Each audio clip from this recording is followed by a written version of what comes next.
everybody. Welcome to our maiden voyage of Rollin Thunder video style.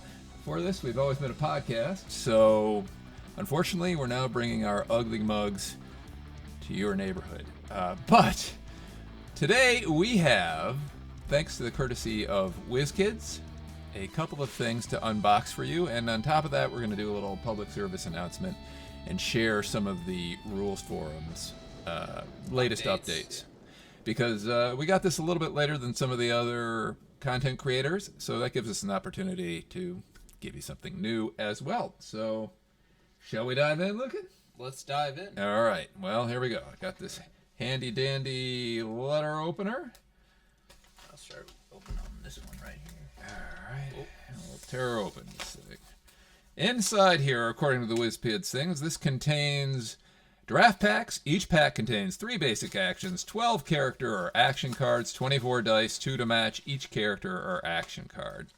And that is indeed what we have. So, as you can see, we've got 8 draft packs inside, and we're just going to go in order.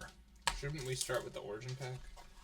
I feel like people know what's in the origin pack. So let's start with well, these. I'll just, in case you don't know, that's what's in it. Yep. And it's open, but I don't know that we're going to be opening it. All right, but first we're going to start with this guy. Now, the trick with these things is sometimes the new draft packs have got cards already wrapped up inside some cellophane or plastic here. There's a little hole right there. That's the easiest thing to find. So, our first pack, we're looking at, as you can see, 3 basic actions, and then 12 or 10 character cards, right? No, 12. Oh. 12 characters. So Ooh, we got a little flash forward. There. All right, so before we get to spoil anything else, let's jump into the close-up cam, and we will. We're going to do... Oh, you know what? Let's talk real quick. Before we do anything else, let's talk about the rules, new rules here for this. So we've got, in this set, we've got a couple of new things going on. Number one thing is we've got epic basic actions. And epic basic actions and their effects can't be copied. You can only purchase 1 basic action per turn, epic basic action, I should say. And after using an epic basic action, return it to its card. You return that die to its card. You can't purchase an epic basic action unless you have an active character with a purchase cost of 4 or more. So there's some pretty strict limitations on them, but yeah, for the most part, they're really potent. Even if they're not always necessarily good, they will always change the game. Potentially, and, yes. Even if I don't know that I foresee any of these epic basic actions really changing the way that the game is played at the highest level, with the possible exception of 1 or 2, I do think that they're well designed, and I'm happy to have them around because they're fun. Yeah, it's cool. Matters. Now, unfortunately, this first pack doesn't have any, but we will get to it. One thing to point out is that I discovered to my chagrin one draft is you can't play a basic action and then buy one on the same term. So perhaps you wanted to play one and buy another different one. You can't do that. You can only play it or buy it, but that's it. So is that a rule? Well, according to this, right? Well, it says, Andrew, Tristan, and Noah Stremmel, if you're watching, my apologies. I didn't know that. You can only use or purchase 1 epic basic action per turn. So if you use one, you can't buy one, right? So anyway, so let's take a look at some of these. Get that off of there. And the first one we're going to put on here is Daily Bugle. Draw 2 dice. Prep up to 2 of them, roll the remainder. So you got your choice. This is a little bit of ramp. This is one thing about this set. There isn't a lot of ramp kicking around. So this is a useful card to keep your eye out for in draft, especially if you got some of the more expensive characters. It's classic. We've had something to this effect since the very beginning, with gearing up. Yep. So it's just like, it's fine. It's solid. Here's number 2 is Escape. Choose one. Target character can't be targeted this turn. Or prep a die from your used pile. So you choose one of those. Very useful. Could be very useful. It's okay. There's a lot of targeting going on this particular set. Mostly on your opponent's turn. Mostly on your opponent's turn. I don't know that I foresee myself paying 3 for that, but it's not bad. Yeah, it's true. Ooh, All that right. on the other hand. Now this one of Lucan's favorites. You want to talk about this one, Lucan? Sure. I don't know that this is specifically one of my favorites. I mean, I like it just fine. But each player draws 3 dice and fields all the sidekicks they draw this way. Each player places their remaining dice in their use pile, or from in their bag or use pile. And this is it's very potent for 3. You're getting a lot out of there. Back in the day, this used to be used to force people to draw things so that you could do all sorts of annoying stuff with, like, Tabaxi Rogue. Use it to force people to field things. That used to be with Green Devil Mask. More so now, that's really annoying with Black Panther, the rare Black Panther.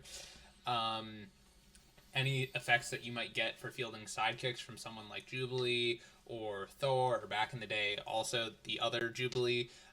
Just all sorts of stuff. One thing particularly for this set to keep in mind, though, you might see that rare Black Panther. And because it makes each player draw and field, when we get to rare Black Panther, if we get one, let's remember this card and we can talk about it again then. All right, so let me just pull these guys out of here. And let's go on to our characters. So the first one, you'll find that everything is organized in these draft packs by rarity. So the first, we're coming off with a common Corvus Glaive.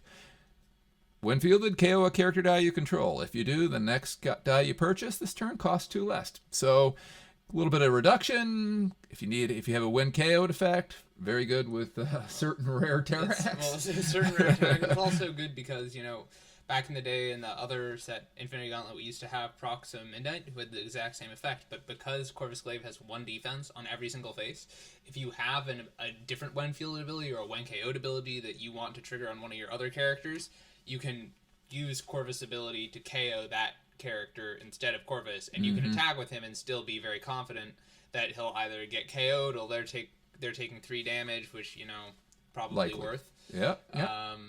So a good card. Good card. Very useful card. Second card in this pack is Falcon. And he's got Team Watch, prep a sidekick from your use pile, global, pay a fist. Once during your turn, each player must field a sidekick from their use pile if able. Solid card. Again, for a lot of same reasons that Instant War is. You force somebody else to do anytime that you can screw up their bag because they are planning on having a certain number of dice in their use pile to refill their bag. You can also trigger it with Black Panther. Yep. You can field sidekicks when it's opportune for you. Of course, they can also mess you up.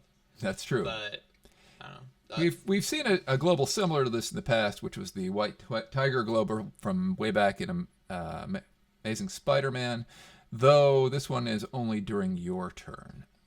Anyway, and Team Watch, we should mention, that is, he would have to be active and another Avenger would be fielded. That's his affiliation.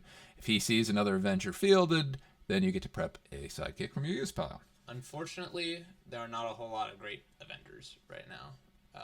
There are a lot of characters who I'm like, well, hold on, Black Widow's an Avenger, but then the game says, no, technically she's Infinity Watch, but we do have one of them if you want that's an Avenger. It's just, by comparison to the alternatives, downright mediocre. But I digress. Right. Okay, so next we've got Groot. And common Groot. When fielded, roll 2 dice from your bag. All right, fair enough. Next, common Mr. Fantastic. Another Team Watch character. Move up to 2 dice from your used pile to your bag. So if he's in the field and you field another Fantastic Four character, you have the dubious honor. Yes. Right. All right. Then we got common Spider-Gwen. And, she's got 0 fielding cost. Right off the bat, notice that. 0 fielding cost. Some pretty good stats. 2/2, 3/3, 4/4. The one thing about we should mention that this new skin, WizKids updated the look of the cards, and so this is a whole new, we're calling it just Dice Masters 2.0. It's really, the rules are all still the same, though there is, I should mention, a whole new rules, complete rules compendium up at the WizKids site. I'll mention that later, but you can go and read them, all the rules now, but nothing's really changed rules-wise in terms of the new, quote, 2.0, but the look of the cards has all changed. And so as you notice, stock is a lot thicker. Card stock thicker, and you notice that level 1, level 2, and level 3 is now, those used to be at the bottom of the cards, now they're on the sides.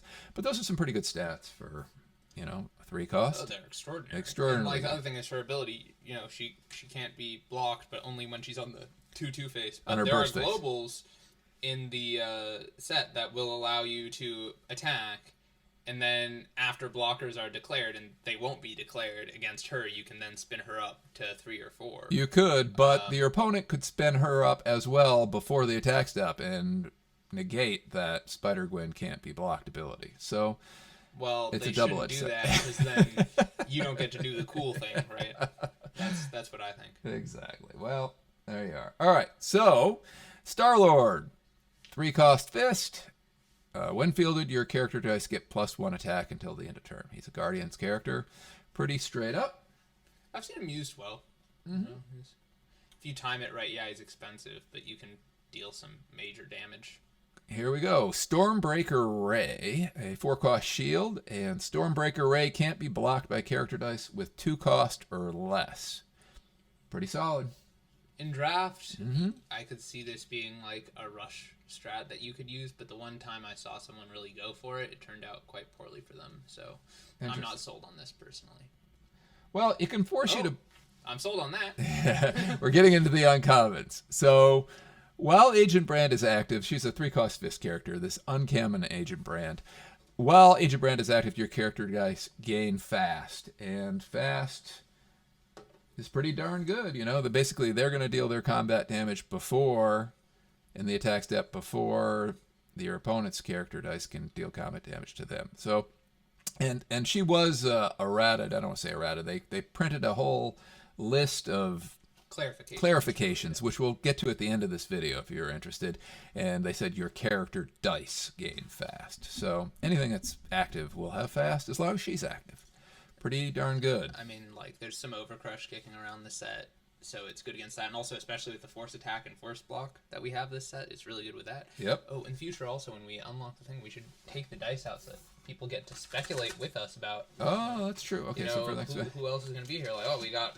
You know, five invisible women dice. You're right. You're right. We're learning. As you can see, we're learning on the fly here. I'll put it in front of my camera so people can see the possibilities. Next one we got Colossus. You know, basically the uncommons in this set are pretty good. I think they're weighted in terms of card talent, maybe weighted heavily towards the uncommons in this set. Anyway, uncommon Colossus, really good card. Energize, reroll target character die, so could be some removal if you miss him. And he's also deadly, so that's what Death Touch in Magic, I think they call it, right? I wouldn't know. Yeah. Anyway, basically, if he has ever engaged with another character, that die has gotten poisoned and it's going to die. So, really good. All right, so we got our first foil coming up now. The foil Uncommon Kang. While Kang is active at the beginning of your opponent's attack step, you may KO a target sidekick. All right? Fair enough. Not bad? Yeah. Then we've got another foil, Rare Mr. Sinister foil. If Mr. Sinister would be KO'd, Mio KO one of your sidekicks instead. Global, you have to pay, and then this was rolled on, you have to pay a bolt and a mask. Each player chooses one of their character dice to take 3 damage. So, I mean, I'm not... The global, I mean, maybe with more stuff that works with it, it could be interesting. The card text itself is not very compelling to me for the cost of 5. All right, now I'm kind of excited because we may have already seen this. This is the big boy that we got already on our first case. And a really good card. Apocalypse Super Rare. Nice and shiny foil, as they all are in the super rare rarity. He's got Overcrush, first off. But and that's good. But then on top of that, while Apocalypse is active, when you field a character die, deal 2 damage to target character die. So he's like half of Super Rare Thor from Infinity Gauntlet. But he also has Overcrush. But he has Overcrush. A little bit. And he also has his own built-in KO global. Maybe if you don't want to give your opponent... Maybe if you only want to go after a 3 cost, or you only have 1 die that you want to KO in a turn for your effects, and you don't want to give your opponent the full scope of Dark Phoenix, you could use Apocalypse. Well, why don't you read the global and talk about the difference between Dark Phoenix and this one, if you would. So, pay a bolt once per turn, KO one of your character dice, and the next die you purchase this turn costs 2 less. So the big thing is once per turn. Right. That's so that's the only difference.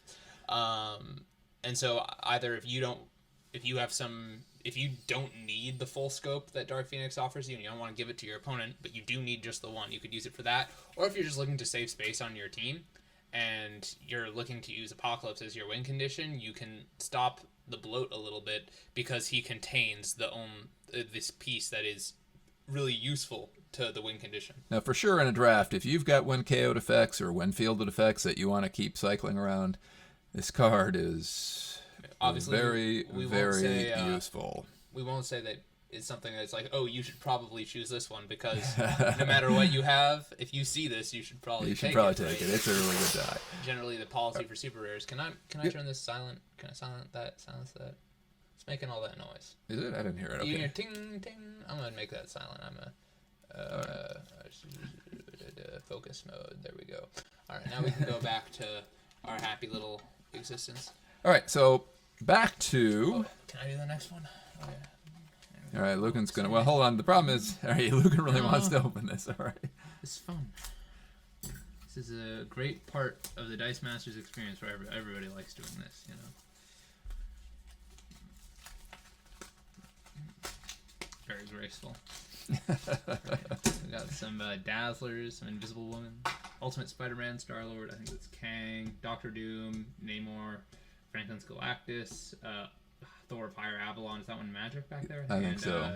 Phoenix Force, Cyclops. And our little rules insert, and then we go to the back. All right, there's a little hole.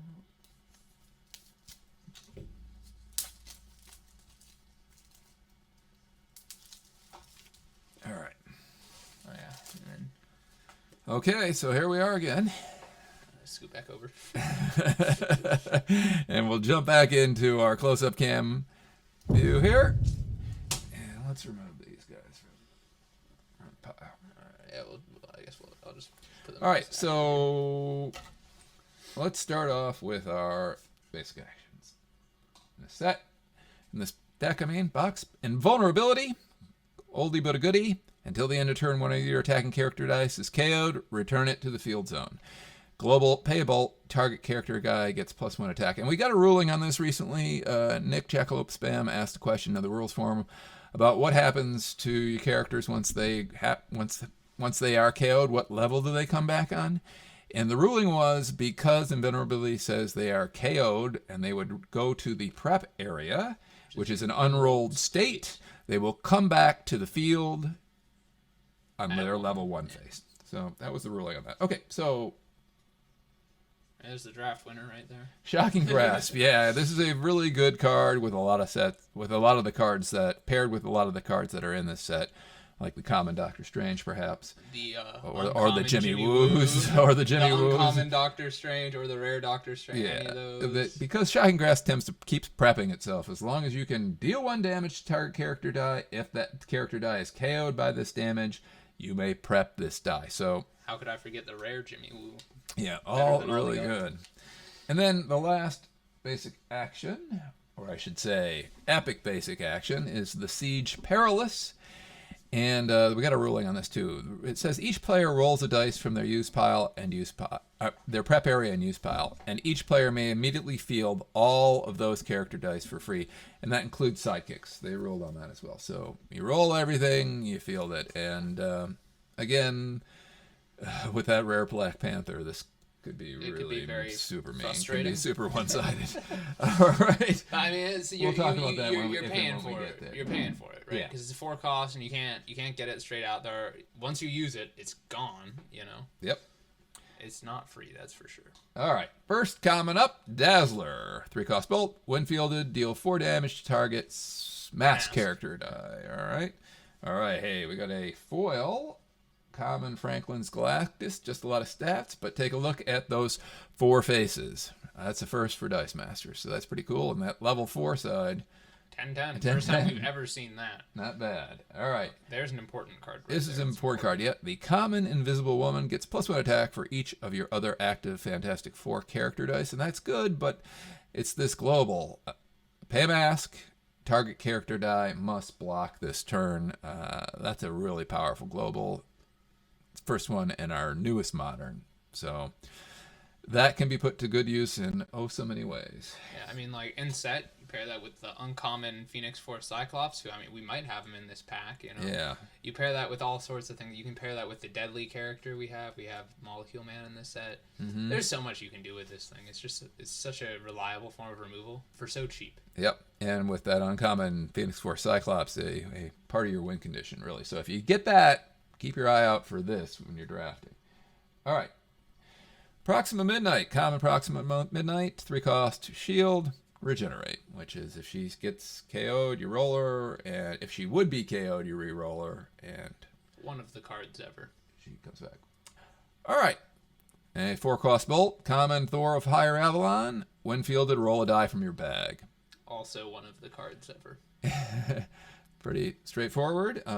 Very good with that common Goddess of Thunder. That good with anything. Well, with the Goddess of Thunder, it's useful. Serviceable.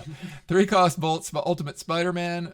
You may field the Ultimate Spider-Man for free. So again, this is one of those ones where he's got rough fielding costs of 2-1-1 or 1-1-2, I should say. So total fielding cost of 4. That's not great, but if you can field them for free, suddenly these are some really impressive stats. And also, he's got the 2 affiliations, which, you know, affiliations with this set, they've really put in an effort in this set to make the affiliations mean something. We've got a lot of team watch. We've got a lot of things that like are disadvantaged teams that have affiliations that are all over the place, or teams that have very like a lot of characters with no affiliations. So this has some different things you can synergize with. Like, yeah, the text on its own is kind of bland. This isn't a game winner, but it is, I feel like, very emblematic of the current design philosophy, which I can get behind. Yeah, you know, some people have mentioned that they weren't happy with the drafting experiences. I've heard 2 camps: people either really love this set, or some people aren't happy with it. Well, if you're not happy with it, it's probably because there isn't a lot of direct damage in this set. This is a set where you're going to really need to build some, combos. And so keep your eye out for the combos, because there is a lot of removal in here still. And there's some cards that are super nasty in that regard. But you're right, there isn't a lot of just get my 1 direct damage, win con, and load up for bear. All right. So I like this draft. I do too. So now we're into the uncommons. Dazzler. 3 cost bolt. When fielded, deal 4 damage to target character die that has no team affiliation.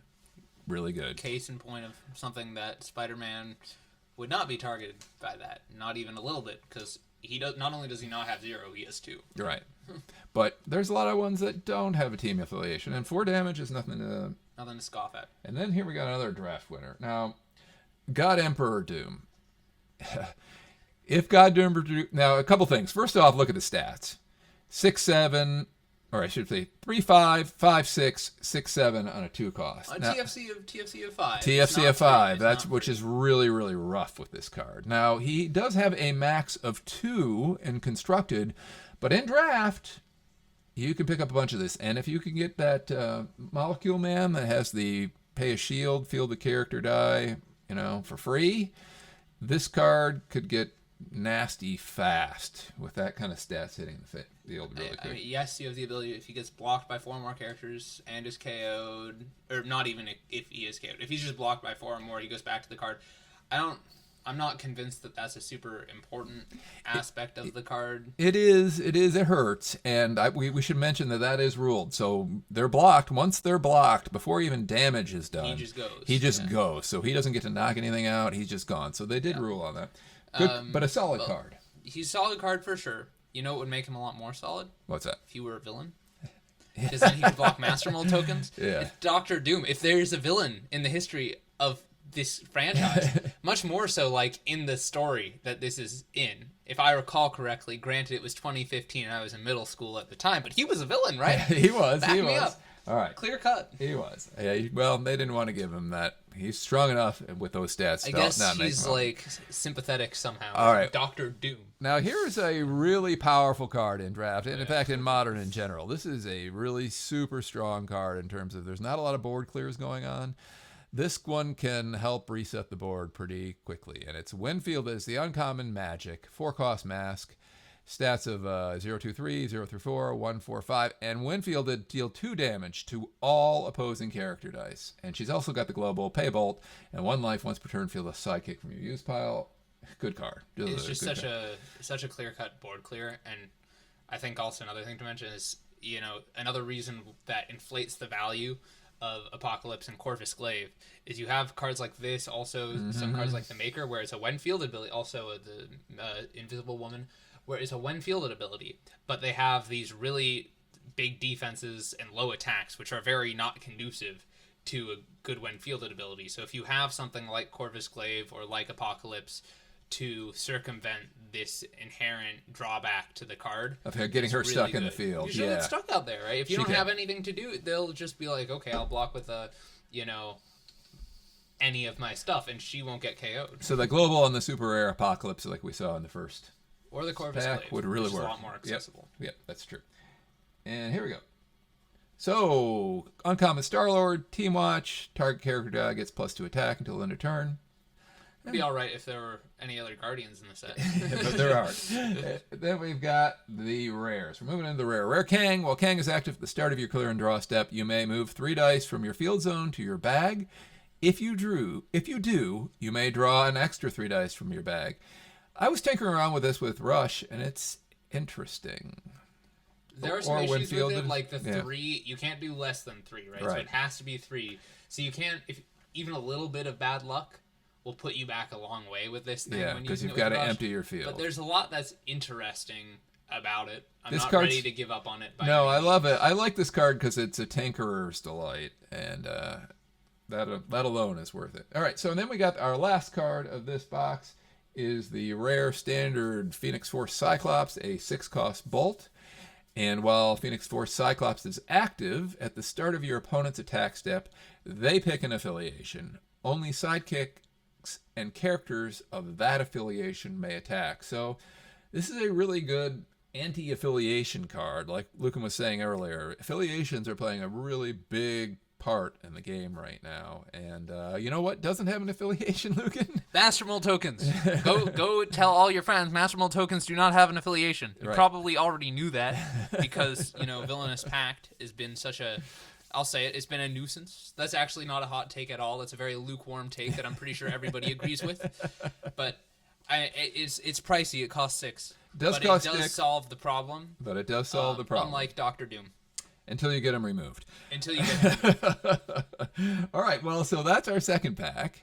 And let's jump back to our box. Third one. My turn to cut them open this time. And this is like Lucan said that people wanted to see the copy. I don't know that people necessarily want to see it, but it's like this is our foray into unboxing. You adhere to the genre conventions. You don't try to I wanted to do a cut and then open everything. It's because you work in TV. I just didn't I want to make good stuff. Unboxing is this is not highbrow media. All right, so what do we got here?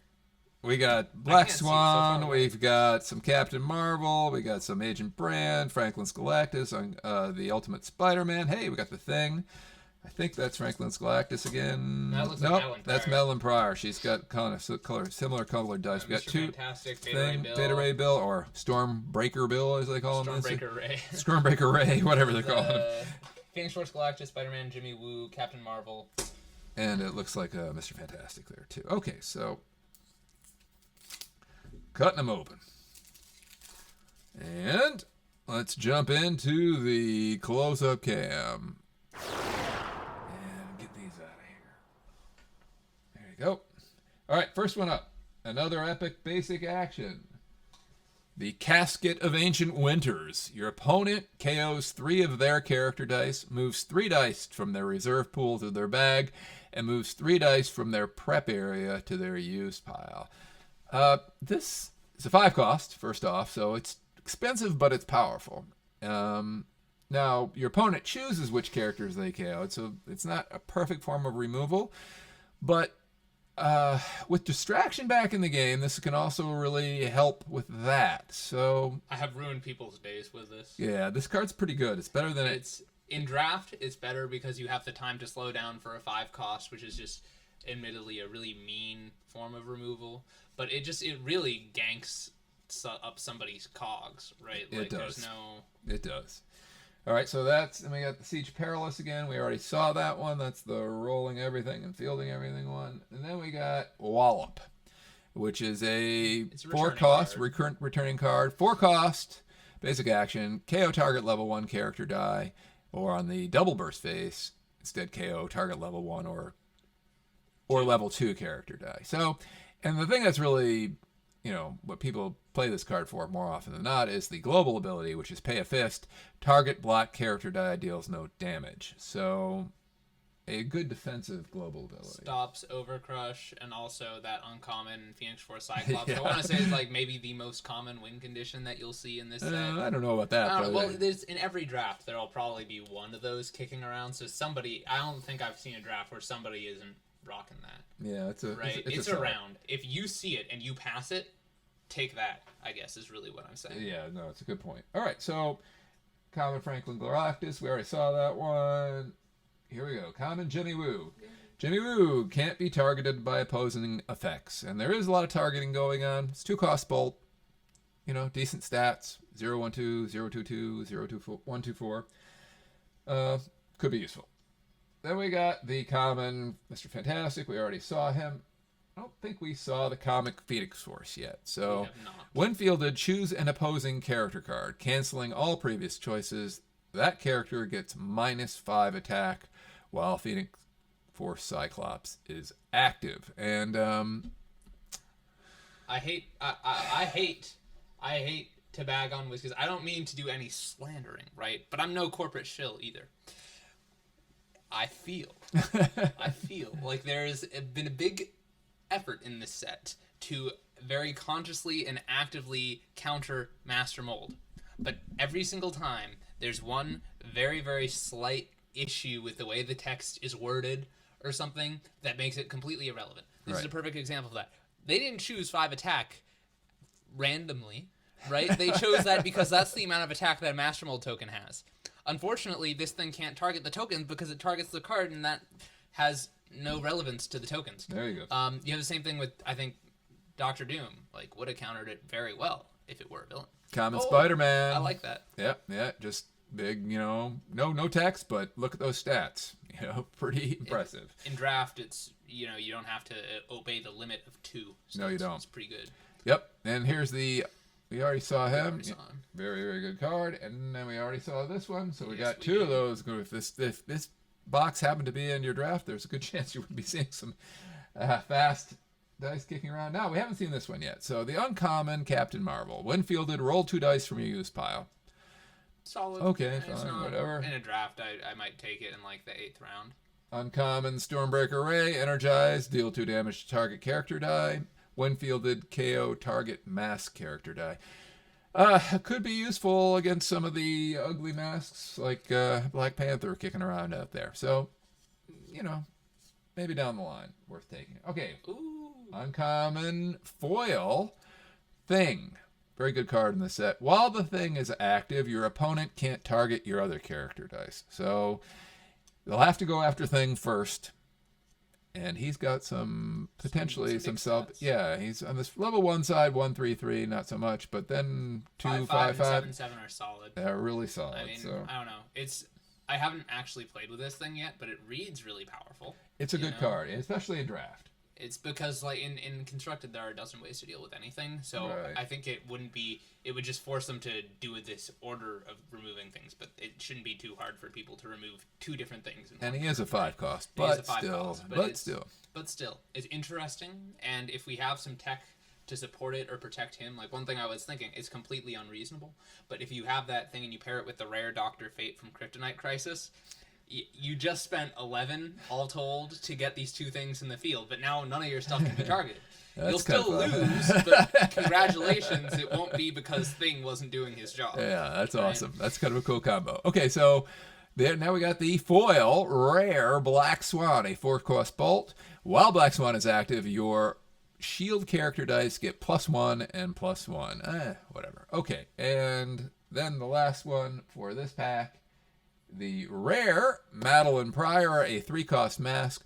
While Madeline Pryor is active, your sidekick dice get +1 attack. That's pretty good. She's only 3 costs. And she's got the global, pay a mask and 1 life. Once per turn, field a sidekick from your use pile. So that goes hand in hand with that card. All right, so back to the box. Ooh, my turn. Get out of my box. Hey, WizKid sent this to Rollin Thunder today. No, hold on. I'm sad.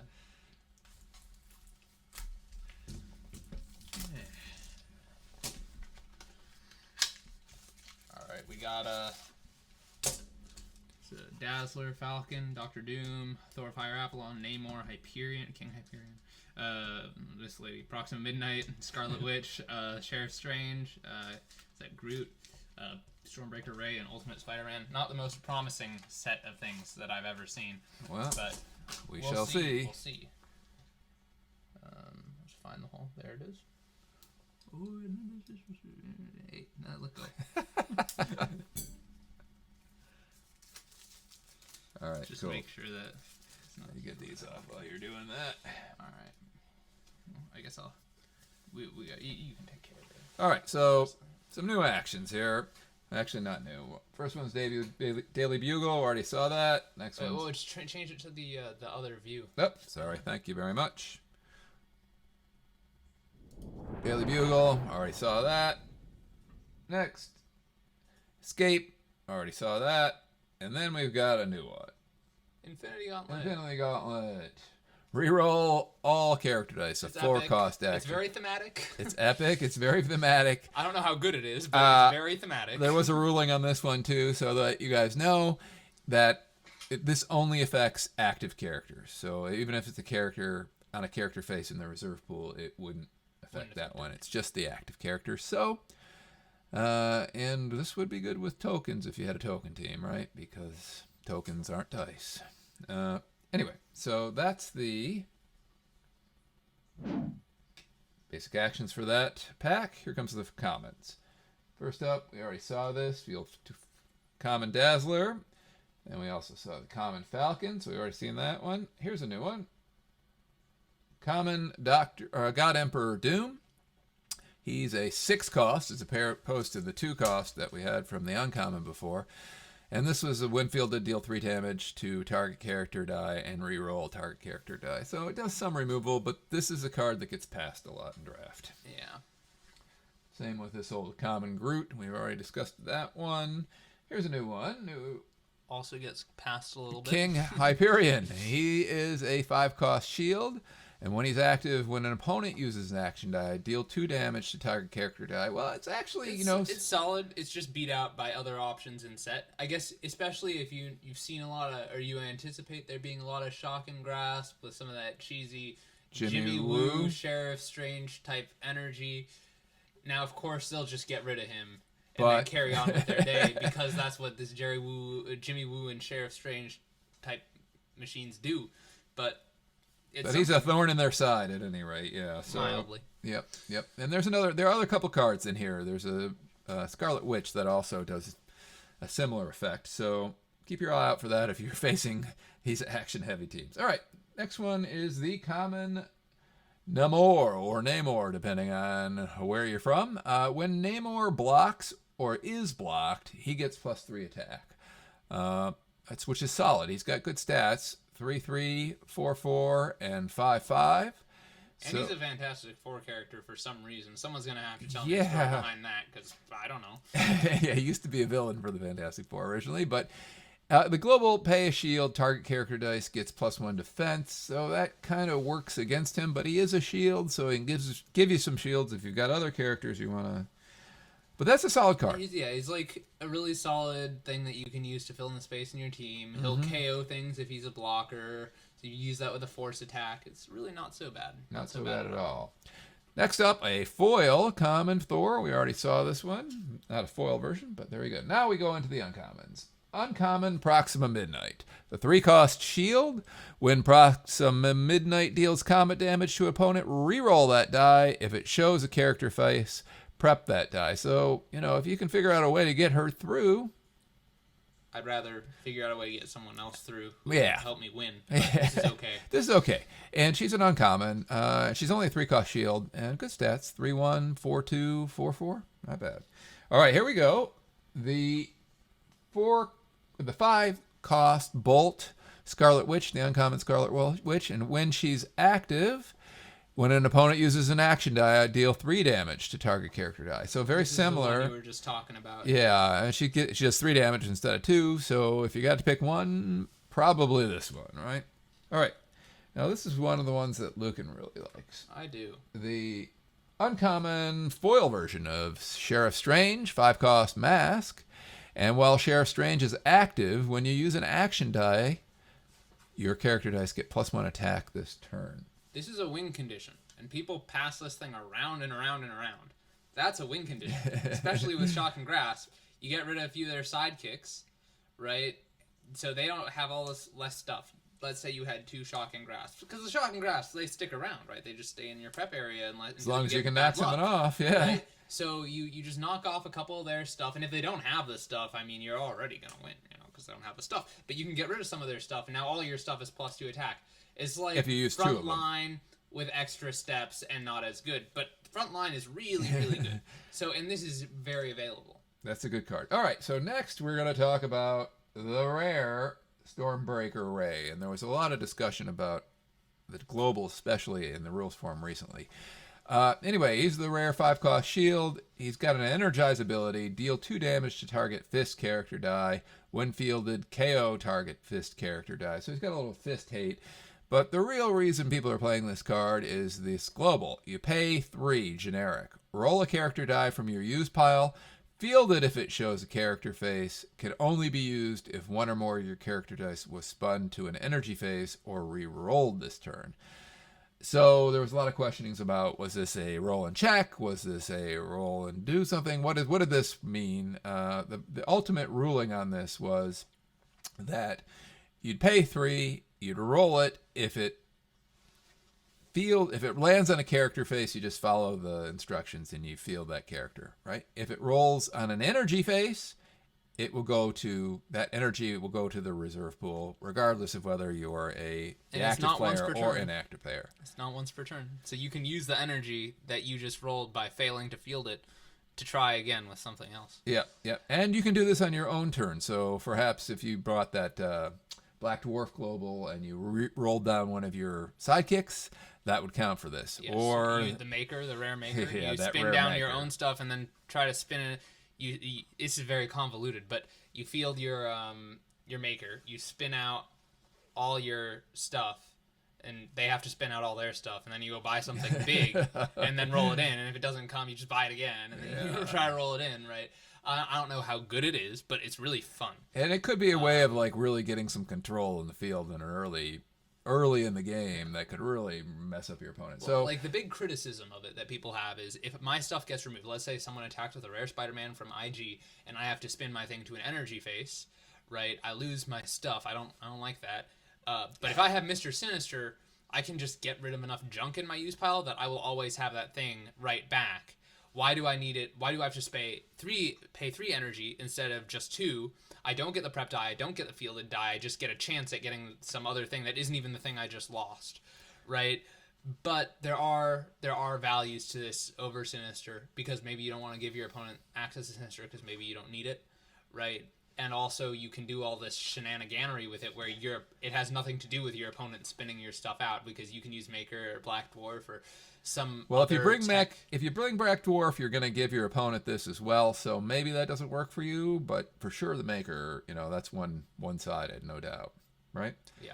And maybe you just feel like play a little hope chess and feel like I can play this better than my opponent. That's the other option. Yeah. Okay, so we've got last one here, which is the rare 3-cost Bolt Ultimate Spider-Man. He's got Team Watch, gain 1 life, when KO'd, gain 2 life. Now there's a lot of gain life in this set, and pretty good gain life. This is one of those cards that's pretty good, especially if you have that Apocalypse, that super Apocalypse that we opened in the first box. You can start, using to discount, gain life, do all kinds of stuff. Pretty good with that common Spider-Man as well, because it's got both those affiliations. And, pretty darn good. All sorts of things you can do with it. All right, well, let's get back to business here with pack number 5.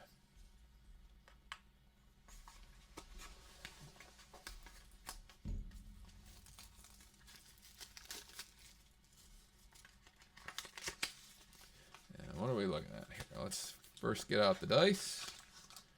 Bang. All right, so we got, speaking of the maker, there he is. He looks a lot like Mr. Fantastic, but he's more of a kind of a cobalt blue. As he should. And then we got Spider-Man, more Apocalypse, another Franklin's Galactus. Hey, we got Jane Foster. Yep, and we got the Beast, which I don't think we've seen yet either.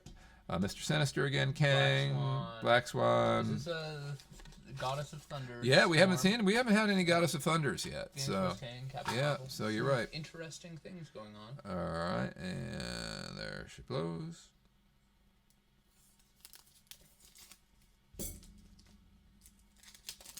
All right, so let's get these out of here and jump over to the close-up cam.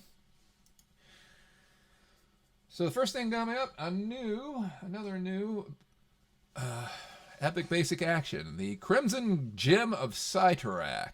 Takes all my self-control not to say the Crimson Band. Yes, exactly. If you're a fan of Juggernaut, you'll know what the old. You'll know all about the Crimson Bands. Yes, you will. Yes, each player chooses a number of character dice in their field zone equal to the number of character dice controlled by the player who controls the fewest and moves the rest to their bag. Players do the same for dice in prep area and reserve pool. So.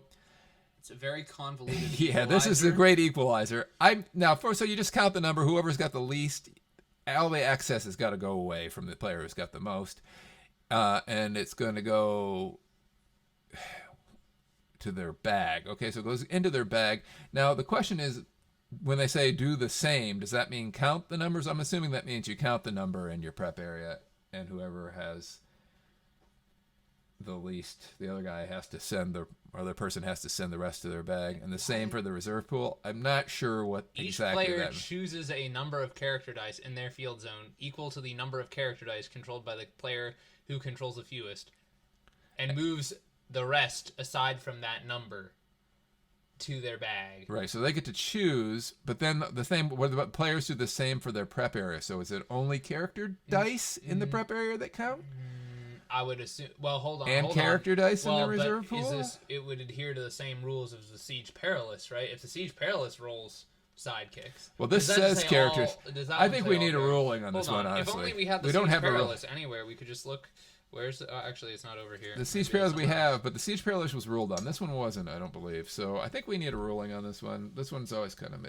The trick is just have nothing in your prep area, and then they'll just have to lose everything. I understand the first part. It's that second part and the third part that I kind of get a little confused. Okay, so this new one, Pirate Broadcast, what I'm calling Pirate Booty, is a 3-cost basic action card. So, and when Pirate Booty, it says... Very similar to the old Nefarious Broadcast, but it's kind of a mashup of those two. Nefarious Broadcast and Blackbird right. from X-Men First Class. The action says, cancel any persistent global ability effects. Neither player may use global abilities until the end of turn. Prep a die from your bag. So this is a good... If somebody's killing you with distraction, this is a good buy. But it's also, if you use distraction and your confidence you could use this better than they can, you can use it to get rid of Hawkman or Gladiator. That's true, right? Too. Well, but you can't do it on your... Well, that's for the action itself. Now, the global goes a long line with... Well, if you want to read the global? Sure, I'll read it. Pay 1 generic target character... Target global ability cannot be used until the start of your next turn, so that could last for both players' turns if you really want to. Use this global ability only once per turn. And I think on the first ever episode of Rollin Thunder, for our longest time listeners, we had Shadowmeld on here, and he used that in the 2018 Dice Masters World Championships. On the Fairies broadcast. No, he was using Blackbird. Oh, you're right. He was using Blackbird, and he was very confident with the Blackbird, and he used it to great effect. I didn't play it, but I take the word. He used it to great effect. Yeah, no, there's a mini game. What it is he said it's not like other globals, because when you bring the Blackbird global, what you are saying is not that this has anything necessarily to do with my team, or this is something that I can use better than you because it synergizes better with the cards I've brought. You bring it because you're saying, I can use this better than you, not because my team is built for it, but because I'm better. Well, that's what he said. Not my words, his words. His words, right? For the record, I still don't use this thing. I'd like to learn, but I'm not willing to put in the time, right? No, it's a mini game. Once you start playing this mini game, because you can use it to turn itself off, right? You can pay one and turn off the global so that you can use your other globals. But then you've got to start thinking about, I need an extra piece of energy every single turn to turn it off, and it becomes a whole thing. But if you're practiced with it, oh yeah, no, you can get a long way. Worth practicing, by the way. All right, anyway, that's Pirate Booty or Pirate Broadcast. Next up, we've got one more basic action, or I should say epic basic action in this case, the Darkhold. Pay X life, draw and roll X dice. It's a 5 cost. Potentially very powerful. Quite a bit. Yeah, and they ruled on this. There was the question, can I just say you had this and the Cosmic Cube and you wanted to flip life, could I pay 19 life and then flip my life and then swing through? No, you couldn't anyway because you only one per turn. But in theory, you have to be able to pay the cost. So you'd have to have whatever the maximum dice you can draw and roll, that's the maximum life that you can pay. What you have to do is you have to, on their turn, you buy it and then use the force attack and then use the uncommon to Ken. And then you use that. And then on your turn, you draw the Cosmic Cube, flip, and attack with the sidekick. Fair enough. That's the brilliant strategy. Not too convoluted at all. All right, so we got the Common Beast, which we haven't seen yet. 2-cost fist, some decent stats, 0-1, 1-2-2, 1-3-2. He's got Regenerate. All right. Next up, the Common Black Swan, 3-cost bolt. When fielded, the next shield character die you purchase costs 2 less. Now, she does have fielding costs, so she's a 1-1-1 across the board. But the stats are well worth it. The stats are worth it, and if you're building a shield team, that could be helpful. This is a good card in draft for sure. The old common 4-cost shield, Captain Marvel. While Captain Marvel is active, your character dice get +1 attack and +1 defense, and she's got good stats. So she's a 1-4-3, 2-5-6, 2-6-7. This thing can make the game deceptively one-sided. It can, and it also can hurt if somebody else is trying to shocking grasp your sidekicks. No longer. This really helps in that department. Also hurts the super rare Spider-Man, but I digress. Let's get on to the common Jane Foster, a 5-cost shield. When fielded, gain 2 life and gain an extra 2 life for each of your other active character dice with Thor in their name or subtitle, or with the Thor Core affiliation. So another form of really good life gain. I haven't seen this put to good use yet, but I gotta believe that it could be pretty good, especially with that Apocalypse, that super rare Apocalypse that you can cycle, or you if you don't get that, maybe Corvus Glaive, Right. You have to have Thor though. Other Hold Thors. On. Did we? Oh, we haven't drawn that yet. No. Okay. Okay. Common Kang. While Kang is active once per turn, a player may pay 2 life to reroll a die in their reserve pool. Meh. Yeah, it gives it equally to them. You paid for it. You paid to put them out, and then you gave that ability to your opponent. All right. And Common Mr. Sinister. If Mr. Sinister would be KO'd, you may KO one of your sidekicks instead. When fielded, lose 1 life if you don't have any active sidekicks. Well, he's got good stats. He's 1-4-1, 1-5-2, or 2-5-2, and a 2-6-3. So, that alone is pretty good. Then we've got the common maker again. I think this is the first time we've seen him. This is the first maker we've had. When the maker is blocked, you may spin this die to the level of the blocking character die. Okay. So it's kind of like that old Absorbing Man, but not as good. Yep. Then we've got Franklin's Galactus, the uncommon version this time. When Franklin's Galactus costs 1 less to purchase for each die in your prep area to a minimum of 1. I am going to make this work before I die. It is going to happen. The problem is, like, even with dice, like... We have to spend all your energy to get 7 dice in your... Or to get 6 dice in your prep area, right?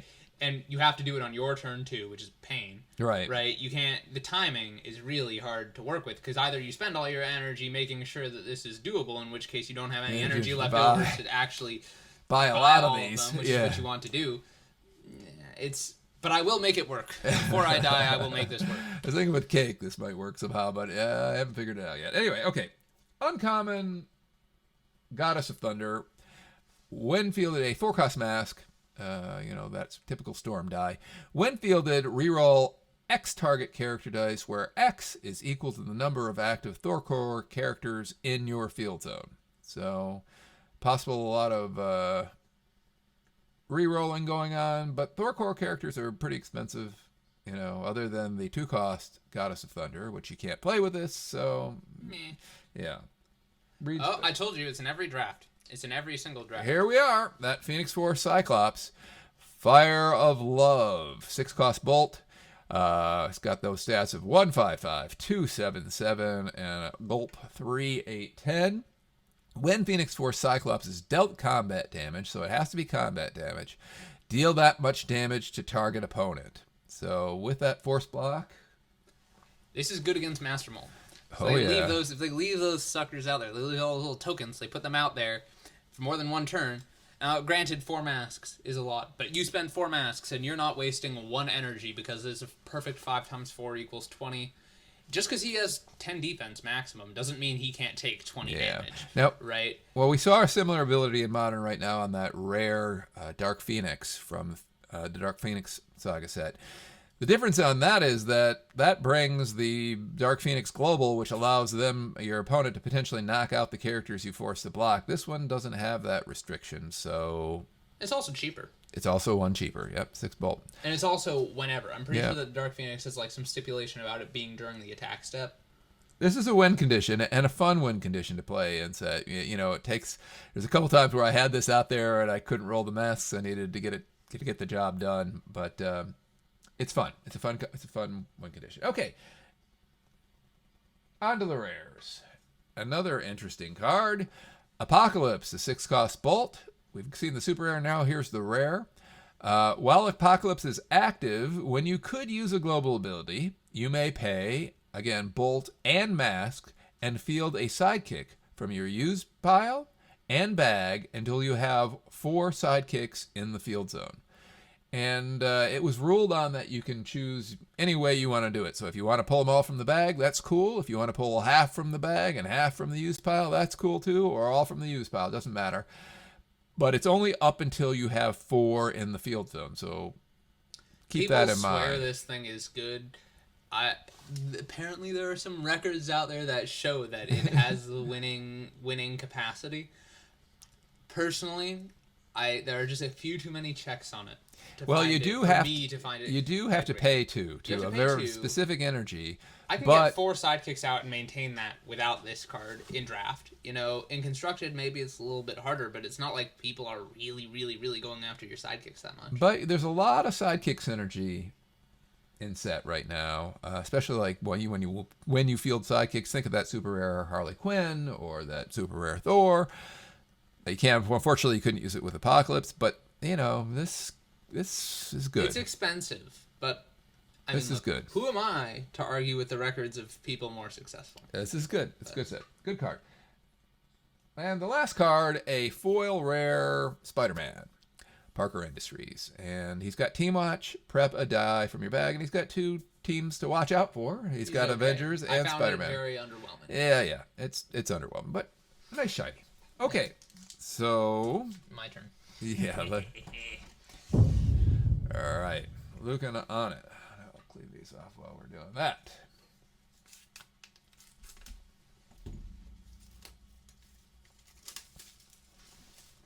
Who are we looking at here? Ooh. Oh, I wonder who we've seen. There's a lot of Molecule Man. We got the Molecule Man set, yeah. We got Thing, the Scarlet Witch, Colossus, Goddess of Thunder, Sheriff Strange, Thor of Higher Avalon, Madeline Pryor, Spider-Gwen, and Namor. Oh, yeah. Namor. So these over here. That's somewhere. And then here we go. I will get this. Do you want me to do this on camera? No, You're not doing this I'm off camera, you know. I know I'm on camera. I am proud of my pack opening skills. Extremely dexterous. Very good. All right, so My bad. we got Daily Bugle again. Seen that one. Hey, here's a new one for our opening. New oldie, I should say. Distraction. Whoops. I got to put us on close-up camera again. Sorry about that. Logan. Daily Bugle. Bugle, we already saw. Now Distraction. Distraction is, target opponent chooses 2 of their character dice. They cannot block this turn. I've rarely seen this action actually played because it brings a global that counters the action, which is global, pay a mask, remove target character or target attacking character die from combat.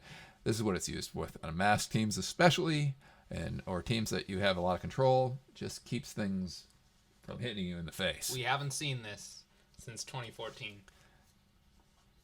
We've seen blink transmutation. We've seen static field. We have not seen distraction. The original, since 2014. yeah. But this global, and then we got another pirate booty, which we've already seen and talked about at length. So those are your basic actions for this particular pack. On to the Common Colossus. Very pretty card. Just stats. Costs 4. Costs His 4 uncommon fists. also costs 4, but has an ability. Yeah. So I don't quite understand. The uncommon's better, but there you go. If we're draft. Oh, Here the we are. important one. This is a card that you better be ready to play against in draft because you'll see it. It's the Goddess of Thunder. Thor Corp, 2-cost mask, and Goddess of Thunder gets +5 attack while you have another active character die with Thor in the name or subtitle. She includes herself. And which she is includes stupid. herself because it says another active character die. We'll get into that at the end of this video again, but they ruled on it. So she counts herself. And again, she's a max 2 in constructed, but in draft, you can load up on this thing. So you could You can really irritate people. you could be seeing some beefy stats. It gives you the beatdown, right? Because this plus that uncommon magic, all it takes, somebody could be packing, with that super rare invisible woman, they could be absolutely stacked. And they miss one roll, and you get yours, and you have these. It doesn't matter how stacked the deck is. Yeah, no, this can change a game really, really fast. I speak from experience. I don't like it. I played my little part out, folks. I had all the things. I was going to win, and then I didn't roll anything, and then you just killed me with this stupid because thing. I realized I had the beatdown. Let's give me a little credit. You had the beatdown, provided I didn't roll any of my things. That's true. That's true. And she's good in that regard. She's really, really good in that regard.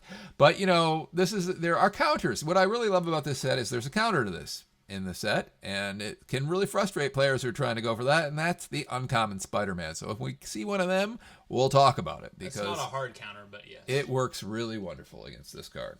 Anyway, the next one up is the common foil Molecule Man. Really pretty card. Just a common foil, blank stats. Shiny. It's and shiny. Then we got the common Scarlet Witch. 4-cost bullet. We spoiled this on our website, Rolling Thunder, way back when. While Scarlet Witch is active, you can reroll the dice in your reserve pool at the end of your main step. So the timing's wonky here, because if you roll them to character face, your main step is over, and you won't be able to field them. Useful if you're playing Energize effects, maybe, but we were lukewarm on it then. Possibly good as an action. If you really need to get an action, maybe that you can use in the attack step. Might be good. All right. How is that? Oh, it is Common Sheriff Strange, or as people are calling him, Sleepy Strange. He's from the Isle of Agamotto. 033146 and a 258. And this is, we were talking a little bit earlier about using this card with Shocking Grasp because it's really good. Well, Sheriff Strange is active.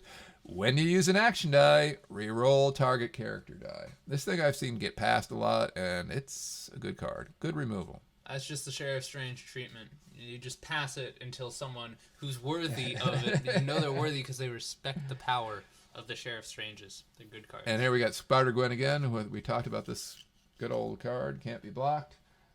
Especially with... Keep that card in mind as we get on, because I think as the things are looking, there's a good chance we're going to see the card. He's very subtly trying to say it has to do with this line. Yeah, I have a feeling we might see that guy. Winfielded common thing. Winfielded KO target shield character die. Okay. 4-cost fist with some decent stats. High fielding costs, but all right. And then we got the uncommon Madeline Pryor. Hexman. Winfielded, place a 1-attack, 1-defense counter on the character die on your team with the least counters on it. They put it on the card, actually, they said. So, global, pay a mask and 1 life. Once per turn, you may field a sidekick from your use pile. Not may, you field one. Okay. The Madeline Pryor, where's the common? That's the one that I like. But this card. This card's a good one. Super useful. Deadly. He's a 3-cost, good old molecule man. I don't think we've seen him yet, have we? No. Not in the Megalomaniac, right? 0/11, 0/22, and then 2/5/5. So you're paying it for it on level 3, but he's got pretty good stats there. He's got Deadly. Again, that's like if you get engaged with this die, you're that die, the die that was engaged with, it's going to die at the end of the turn. He's also a villain.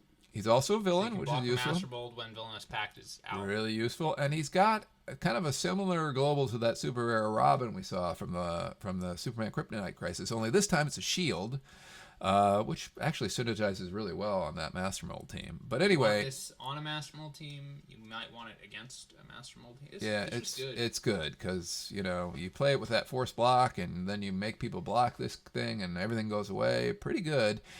Also, but the thing is, you pay a shield. The first character, this is global anyway, you pay a shield. The first character die you field this turn is free to field. So if you've got expensive fielding characters on your team, this one can be super helpful to you. We were talking earlier about that with Mr.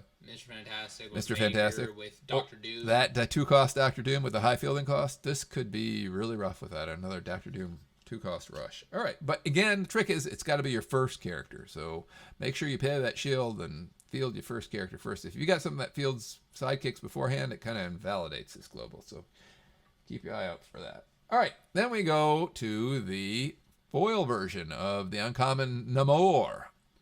And this is, we've already saw Instant War. This is what they call Instant War on legs. So when fielded, each player draws 3 dice and fields all sidekicks drawn this way.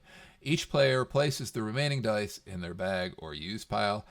So if you've got another character that goes off when sidekicks are fielded, this can be really good.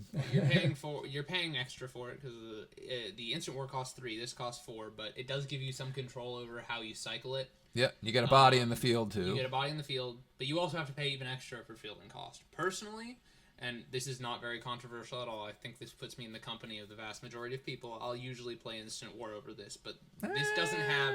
It's not without merit. I'm not sure. Just one Dark Phoenix or Apocalypse, and you can bring this guy around more on command. The bags are so thin, and they have been for years now.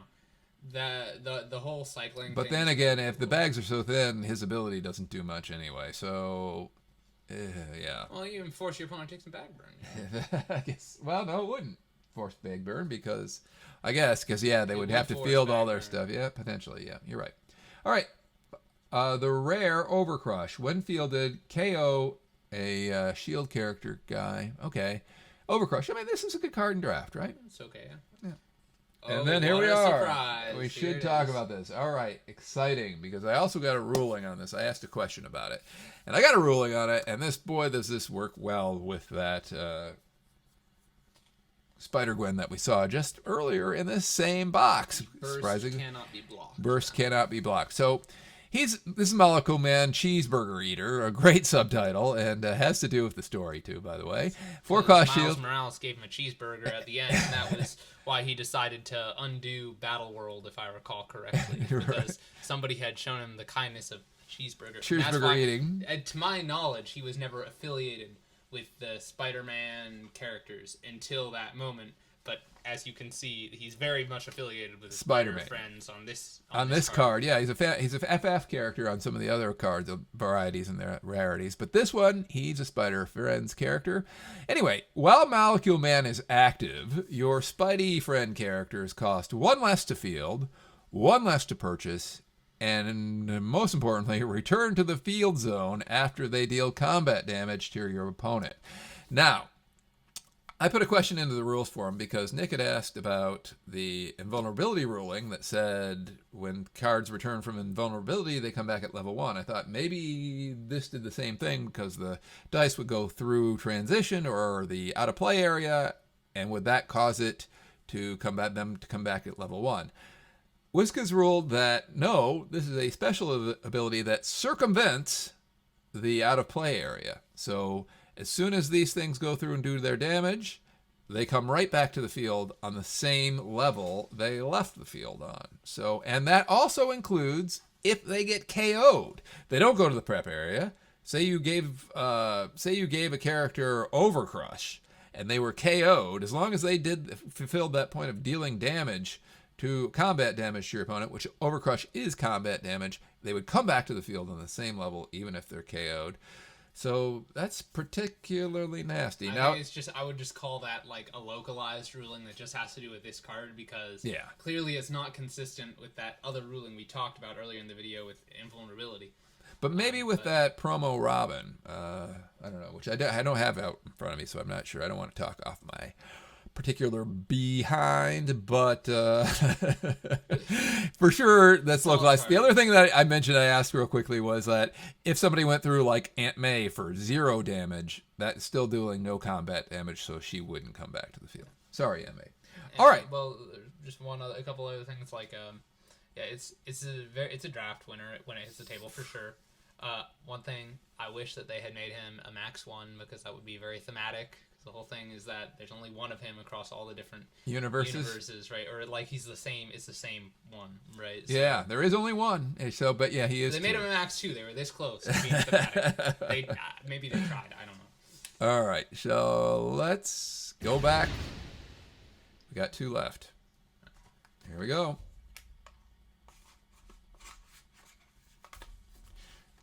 But I'm excited about that's a good card. Super Rare Molecule Man. And here we go. Uh-oh. How about that beauty? Okay, folks. I'm excited, really excited about that. So, very carefully now, I'm going to open the back of this. WizKids treated us today. Yes, they sure did. Okay, so let's take this off. And jump to the close-up view because here we go. Look at that beauty. This would be a little easier if we had already seen this card before, and then now we just get to show you the more beautiful and prestigious version. But you'll just have to take our word for it when we tell you that this card causes your opponent to lose all their energy and then stuff all the dice in their use pile into their bag and then take those dice out of the bag and put them in the field zone, put all the dice in the field zone in the prep area, and then go to 0 life. Yeah, what? That's what it does. Yeah. You'll have to take our word for it. He's lying, folks. The Cosmic Cube is really cool, though. It doesn't do that, but it does switch life. So this is a. I've used this card to great effect in draft too, because it's the sudden gulp. Oh no! I've been taking damage, and suddenly you flip life, and then your next turn you win. So this can be.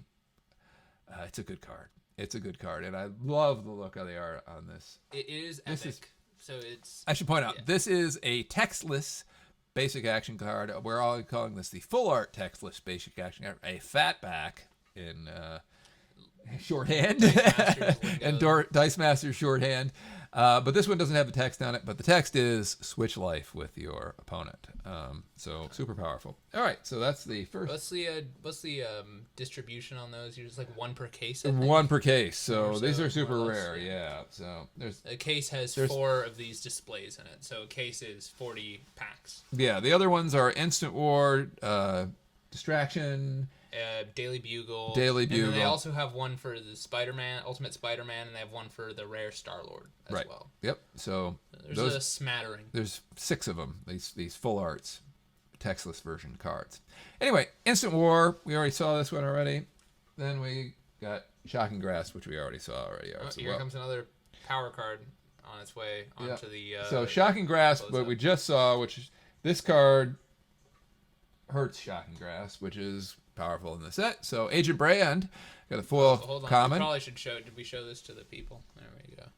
That's what we're looking at. A lot of Maker, a lot of King Hyperion, a lot of Captain Britain, who I don't think we've seen yet either. Okay, yeah, that's a good point. So Agent Brand, 2-cost fist, 021, 022, and 132. While Agent Brand is active, your character dice get +1 defense. Very solid ability, especially in draft. And with Shocking Grass coming around, that kind of makes Shocking Grass a lot less effective. All right. Captain Britain. And he's a 4-cost mask. And while Captain Britain is active, your opponent can't field character dice at level 3. And that can be a thorn in your side. Yeah. People pass this thing, too. I got this thing, like, third to last round of a draft recently. Like, thank you, you know. But it reduces... Okay, now I have to remember my math, because I don't actually do math. I just have a roommate who does math. He does all the math for me. But...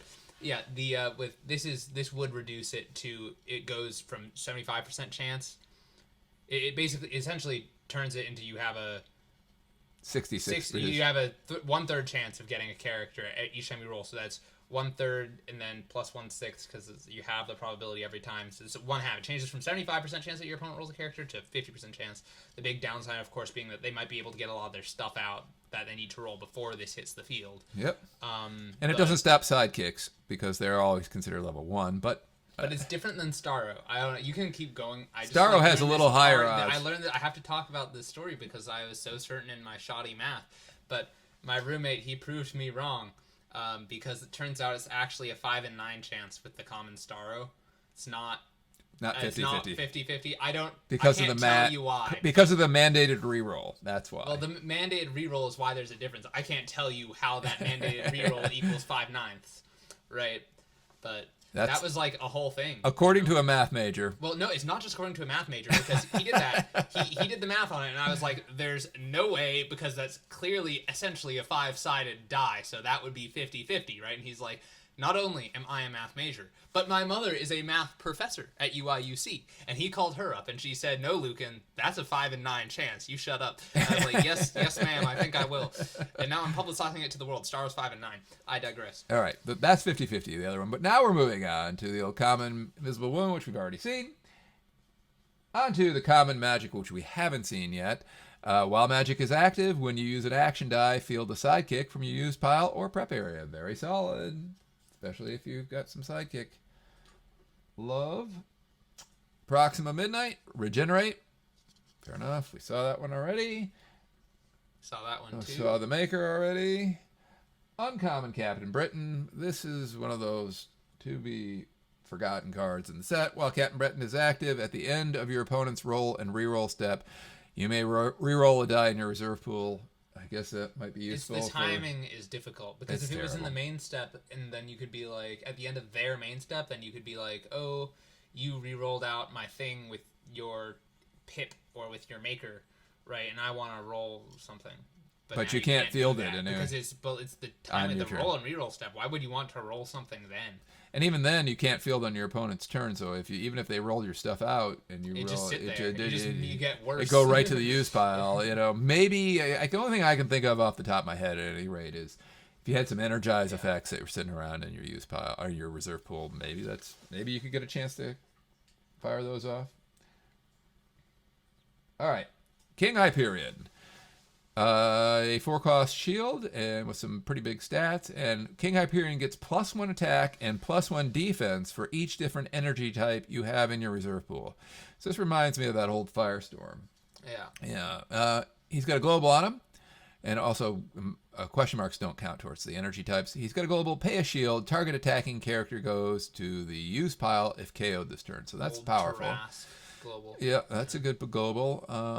Can really surprise your opponent if they're not ready for it. And it's all right. Yeah, he's okay. With some overcrush, maybe. Oh, there's that. Here we were talking about that Goddess of Thunder counter. Yep, here's that Goddess of Thunder counter, which is nice design on WizKid's part. He's a 3-cost fist-old Spider-Man Spider Tracers, and he can block an additional character die. So you get a couple of these out, and he can block 4 Goddess of Thunders or 4 of anything you want. He's a good blocker, basically, good defensive card. Then we got the uncommon Terrax. When fielded, reroll target character die. Okay. Yeah. I think that's the first Terrax we've seen today. I think so, yeah. It would be a disservice to Terrax if he's the only one we see today. Yeah, the rare is really good. And then we've got the rare King Hyperion. Each of your King Hyperion dice gets +1 attack for each opposing character die of a lower level. So this guy can get huge. Reminds me a little bit of Power Ring. Remember Power Ring from the day? Green Arrow and the Flash, but not nearly as... Because that was a 4-cost, and that was every single die in the field. Yeah. It wasn't like every other, or in your field, or in their field. It was everything. If you have 5 sidekicks, and they have 5 sidekicks, he's +10/+10. Yeah. That's obscene. Yeah, that guy was really good. Why did they ever publish? Well, see, I can't remember his cast. If I recall correctly, that's what it was. I'm not sure it was. I can't remember. But anyway, pay a shield, target attacking character die goes to the use pile of KO. Same global. Good global. I mean, this is a good card. With some overcrush. That's a much cooler card in my opinion. Now, here we go. He just saw this. The foil rare The Maker. Betrayer. He's a 5-cost mask. This is a draft winner, folks. Potentially and within the right. Winner. And a constructed winner. This is a good card. When fielded, spin X of your character dice to energy fight spaces. Then you spin target X opposing character dice to energy faces. So, yeah, you can really just hurt somebody. And you target. It does target. So, it'd be interesting to think if you had Thing and you had to do this all at once, would you be able to go after anything else but Thing when you did it? Probably not. Well, I asked about this, right? And I think the answer is you do get to choose the order of things, right? But this thing enters the queue. There's been some it's interesting like the same queue sort rulings. of thing as like Tabaxi, right? Where yes, it's all at once, but then they all happen separately at once. It's a good question. Right. So, say you fielded this and you wanted to spin 4 things down, and one of those things happened to be that uncommon thing that we saw earlier.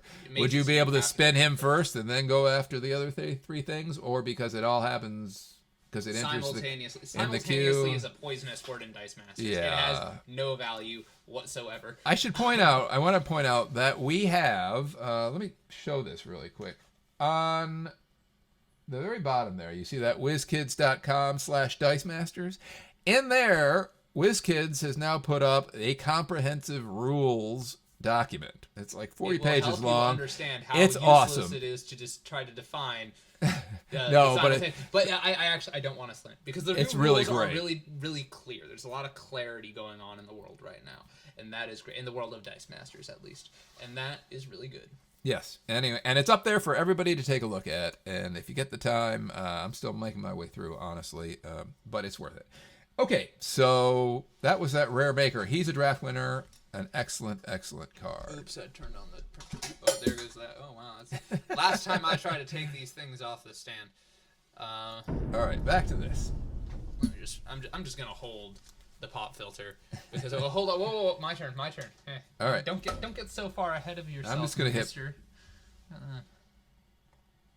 Oh yeah, here I go. I'm really opening this. We got a lot of Terrax. You know who I think we're not gonna see at all today? It looks like. Not only. Oh wait. Nope. There is one. We did get a Black Panther, so it probably won't be the rare one, but we will at least have an excuse to talk about it.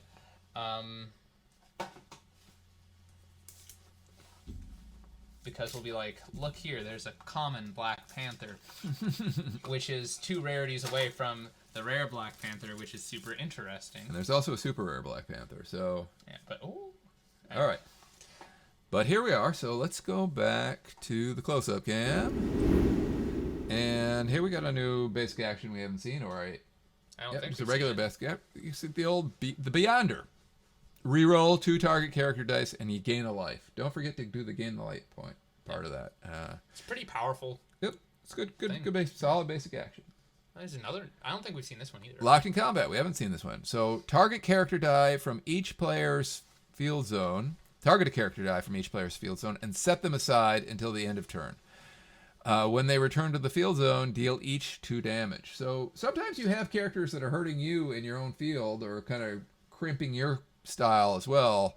This could be great to get rid of, a control piece on their side and a control piece on your own side that is causing you problems. So. Well, I mean, I don't know. I think it's more important if you want to KO something, if you want to cycle it in draft, you pick your thing that you want to get the 2 damage, get knocked out. That's true too. And then you get rid of their Phoenix Force Cyclops uncommon because you want to attack and win. Good point. That's a really good point.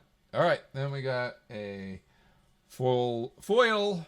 The dark side, we already saw this one. Pay X life and roll X dice. Okay, so on to the commons for our last pack. Common Apocalypse, Overcrush. Oh, you were right. It was the common Black Panther. Energize, roll 2 dice from your bag. When fielded, roll a die from your bag. So let's pretend that says R.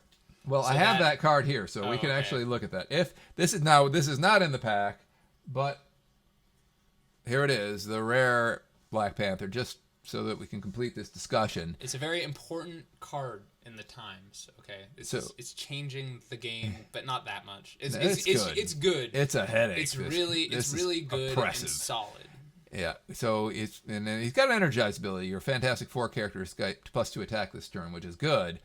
But while Black Panther is active, when your opponent fields a character die, you may re-roll one of their other character dice. So you're just like targeting one of their other dice. And I say targeting. This hasn't gotten ruled on, but I think it is targeting. This is 1 die. It's calling, so it is targeting, in my opinion. Right? It's like, because if you're choosing, it's almost as if you were targeting. But I digress. There's a ruling on this. But anyway, targeting. It's saying 1 die, so you're picking 1, and so it gives a number. So it is. I think it would technically call it targeting, but this sucker is oppressive, especially with all those dice that make your opponent field that's like stuff. With Falcon or Instant War or Namor. Yeah, all that stuff. For instance. All right. Oh, there she is, the useful one. Common Madeline Pryor, 2-cost mask. I should say the especially useful one. The other ones are fine. Yeah, she's 013, 014, and 124, so she's got good defensive stats. And she's got the Energize. Field a sidekick from your use pile, and then while Madeline Pryor is active, your sidekicks get +1 defense. Again, so just like that Agent Brand, this puts the crimp on the Shocking Grass and between strats. this, Captain Marvel, and Agent Brand, and it's very feasible that you can get all 3 of those things because they are all commons. Yeah, people don't pass these as much. They're a little bit wiser to it, but it's possible. You can get all 3. I've seen all 3 on one team before. Those are 4 defense sidekicks that you're looking at. That's somewhat obscene. Yeah, it is. It's really hard to get rid of them. I don't know how much is going to help you necessarily, but it's kind of an achievement. You know? There you got Phoenix Force Cyclops again. We already saw him. We already saw the Stormbreaker Ray common. Now we got the common Terax, which I don't think we've seen yet. When fielded, roll 2 dice from your bag. Well, we don't need to look at it much longer. I mean, right. It's okay. Yeah, it's all right. Yeah. The rare is what you want to see on that, and that's when he's active, when something gets KO'd on your team, you can target something for 4 damage, so that's pretty gnarly. But don't spoil. Well, I don't think he's in here yet. Well, that's because you haven't looked ahead, but I have. Oh, there we are. So there we are. Okay. He's a spoiler. Come after all right, so Deadly. This one is a good one. 4-cost fist with Deadly already. Really good. And that's just solid. I don't think we've seen Wolverine yet either. Now here's a card we spoiled on our website. Podcast website. Yep. Well, Beast is active when you field a fist character die. You choose one, so you can either deal 2 damage to a target character die, good removal, or a target character guy gets +2 attack. So on a fist team, this can add up. With that common Spider-Man, for example. Ooh, this can get pretty nasty. Or with that Corvus Glaive, that's really good too. So you're removing, you're buying, you're churning. Good card. Now here's another. You're gonna have some tough choices. Cheese himself. You're gonna have some tough. If you pilled this pack, this is a tough draft pack to pick because you've got some good cards. Here's another one. Well, Jimmy Woo. This is uncommon Jimmy Woo, skilled interrogator. While Jimmy Woo is active, when you use an action die, spend target opposing character die down 1 level, or spend target level 1 character die to an energy phase. So reminiscent of that rare Black Widow, only this time it's working with action dice. And you got that Shock and Grasp in set. I like this card. This card's great. I've seen this draw card put to really good use. Very, very solid card. All right, so uncommon Star-Lord, Team Watch, target character guy gets +2 attack. We think we've already seen that one. Yeah. We haven't seen this guy, or this great gal, and she's good. Spider-Gwen, interdimensional traveler watch, or travel watch, and she's got recruit bolt character die. And I know people are down on recruit, but in draft, this can get nasty really quick. More importantly is that global that we haven't seen since 2014, the old 2015. Summoned Skull. Yep. Okay. Pay a bolt.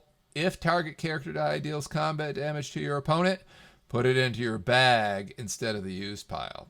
And she's a spider friend. So this Gwen may, I know everyone thinks, I'm going to use that common Gwen with the Molecule Man. And I'm probably certainly not using this one with it because it's very redundant, is what it is with the super rare Molecule Man.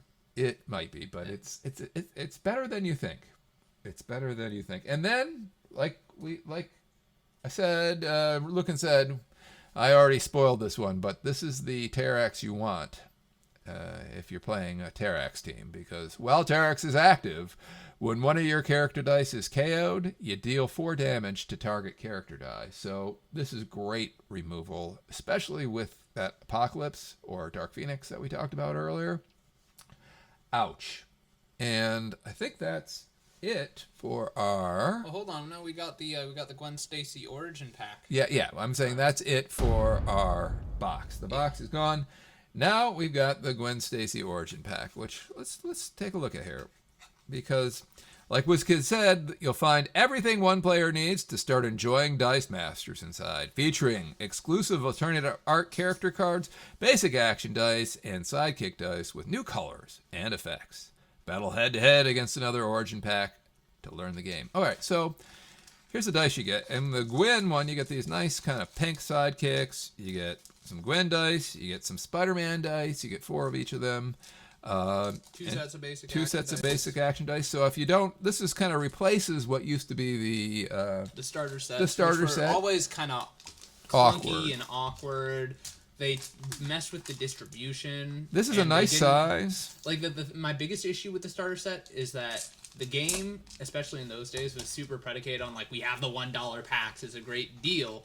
Right, but you can't get into it until you spend $20 on this starter pack, which is super obtuse, claims that it has everything that you need, but then doesn't really, right? And this thing, it has, all you need for a very, very limited game, but it also makes no promises. It's $8. It's not like you have this and you can play one of the greatest games ever made. No, it's like you have this and then you can actually start playing the game. So what this has got, it's got a little instruction manual, a little how to play. It's all in here. Again, go to that WizKids Dice Masters thing if you want to get the full rules. But this has got the real basic stuff in it, or get you up and rolling and playing.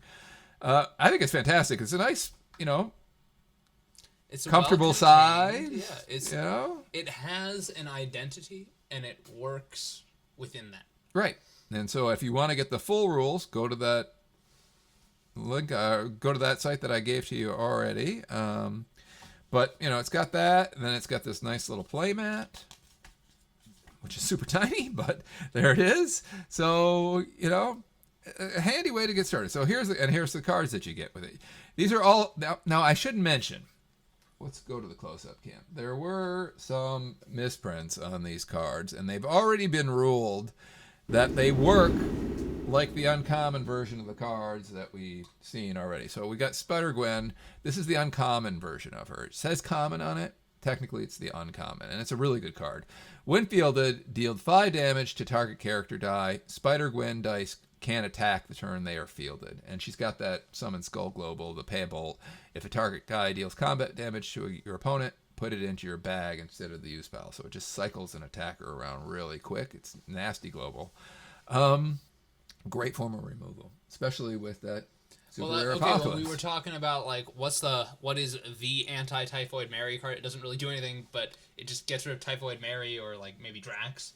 There it is. Unfortunately, it's not an action die, so for my specific idea, it's not working great. But this could work really well with that Corvus that we saw earlier, right? It's just a good card. You just want to recycle it. You just get rid of something that's causing you a headache. Yeah. And then we got, again, the Spider-Man. And again, it says common on it. It's the uncommon, okay? And he can block an additional character die. What about the maxes? Because they have different maxes. The maxes also has a good eye. It's the whatever it says on the card and set. It's 4. It does not 2. It's 4. Okay, so it matches the text and the numbers and all that stuff match what was actually from the draft pack. It's kind of like they gave you 4 dice. They gave you then 4. If you take it for what it says, it's like, well, you can't use all of them. Yeah. But you can. And then they gave you a pink, basic action indicator card or a black basic action indicator card to match the dice that are on there.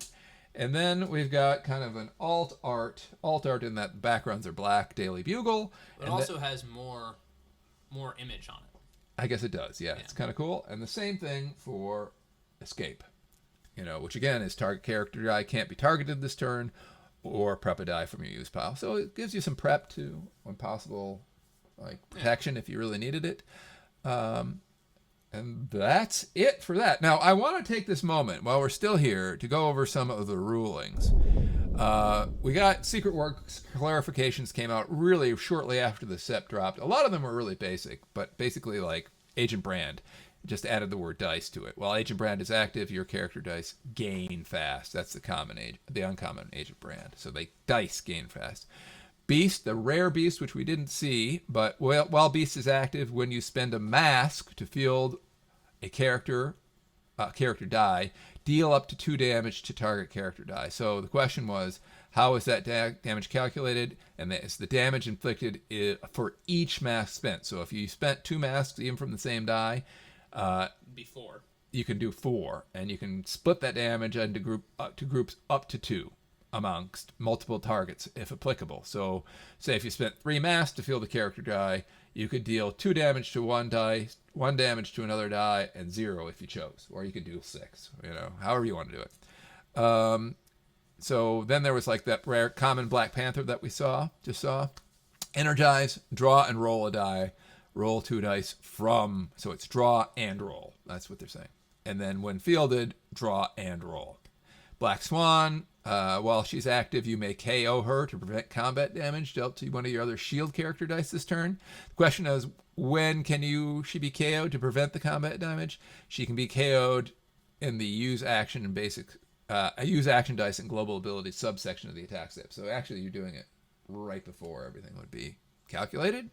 Captain Marvel, again, and place them in your reserve pool. So when fielded, you roll 2 dice from your use pile and place them into the reserve pool. They didn't say that on the card, but that's what it's intending you to do. Captain Marvel, the other Captain Marvel, the rare. Team Watch, roll a die from your prep area and place it in your reserve pool, right? That's the only difference to that. Colossus, there was a question about the rare Colossus, which is pretty good on a, common beast attacking team that has Overcrush. You team watch, you put a 1 attack and 1 defense token on one of your X-Men characters, Iron Will. And it says, does this token go on the card or on an active die? And the tokens go on the card. That's the beast from Dark Phoenix, by the way. Yeah. Just for clarity. Yep, not the beast from this set. Yep. Then we got Corvus. Well, Corvus is active at the end of your turn. If 4 or more opposing character dice were KO'd, you draw and roll 2 dice from your bag and prep 3 dice. So it's draw and roll. As in addition to that one, Dazzler. While you have an active character die with a purchase cost of 4 or greater, she's free to field. Groot, again, when fielded, draw and roll. It just says roll 2 dice from your bag, but it's draw and roll. Groot rare. When fielded, deal 1 damage to every character die. Prep a die from your bag if any character dice are KO'd by this damage. And the question was, would you only prep 1 die regardless of the number of dice KO'd? And the answer is yes. You would. It's a yes or no question, and you do one of those things. Okay. Then we got the Invisible Woman. regent of whatever it is, the rare. While Invisible Woman is active, your Fantastic Four character dice and sidekick character dice get +1. So it's just the dice, all of them. While Kang is active common, pay 2 life to roll a die. When can this cost be paid? The cost is paid whenever you can use a global ability. Okay. King Hyperion, pay a shield, target character die goes to used. Yeah, simple as that. All right, then we got the uncommon Madeline Pryor. When fielded, place a 1 attack and 1 defense counter on a character card. And it said die, but it's card on your team. So it says consider this an errata since die is deleted and replaced with card. We saw that card in our polls. Mr. Sinister Battle World uncommon. When Mr. Sinister is KO'd, you may KO an opposing character. We haven't seen this one. An opposing character die with a purchase cost or 4 or less. Really good with that Terrax, by the way. Yeah. Because you can remove 2 things by just KOing him, potentially. Well, you can maybe even up to 3, because if you use his own global, yeah, they true. do 1 thing, takes 3 damage, and then you KO Mr. Sinister, so he KOs something with cost 4 or more, and Terrax does 4 damage to something else. You could be KOing 3 things. Pretty good for just carrying 1 die. Pretty good. Yeah, that's pretty nasty.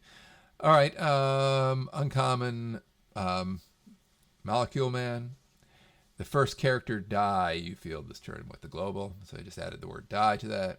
Then we got the super rare Cheeseburger Eater. While Molecule Man is active, your Spider Family character dice cost 1 less to field and 1 less to purchase and return to the field zone. They deal damage to your own. Then there's a... And we talked about the other rulings. Yeah, maybe I'll jump to that right now because we're... Well, I don't know. We already talked about it, so we don't need to talk about it again. Let's just go. Well, here, let's jump to it. Here it is, real quick. Just while we're on that subject. While you're doing that, I'm going to get some water because I'm very thirsty. You do not need to pause. All right, here's the ones we already talked about with Molecule Man. They come back. They go back to the field on the same face that they attacked on.